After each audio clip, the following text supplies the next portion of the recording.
Congressman Steve King of Iowa. I represent the western part of the state, and my narrative on supporting official English goes back as a young man. I was listening to my father tell me what it was like for him to grow up in a German-speaking household. And as he went off to his first day of kindergarten, he went off speaking German. His mother came from Germany, and he returned home from his first day of kindergarten and said hello to his mother in German. She turned to him and said, "Emmett, speaking German in this household is for you from now on verboten. I came here to become an American. That means learning English. I can only learn it when you go to school, learn English, bring it home, and teach it to me."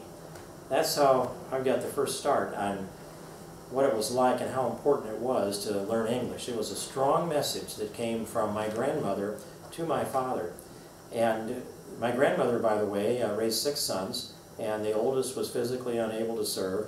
The other 4 served in Europe, mostly World War II veterans, and my father went to the South Pacific for 2.5 years in the Second World War.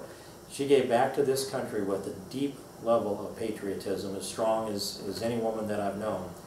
And the talk much was about how becoming an American and being an American was a gift, that America had embraced her and millions of other immigrants, and she was grateful, and she made sure that her children knew, and they made sure that their children knew how America embraces new immigrants. English. Noah Webster introduced the American English Dictionary and wrote it for the specific purpose of binding Americans together by identifying a common language. And that common language, of course, was English, but the colloquialisms that were growing in different areas of the country were getting so far apart from the original English that people were having difficulty understanding each other.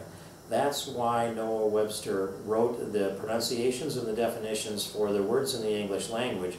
And today, of course, we have internet and we have television and radio and audio that ties our language together.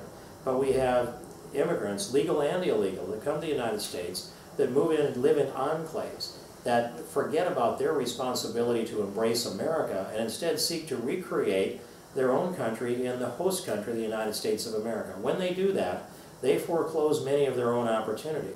Here in this country, if we put multiple languages out in the public signs, the only thing that does is ensures that there's not a reason to learn English. I want to see it all in English, all official signs in English, all official documents in English, all official proceedings in English.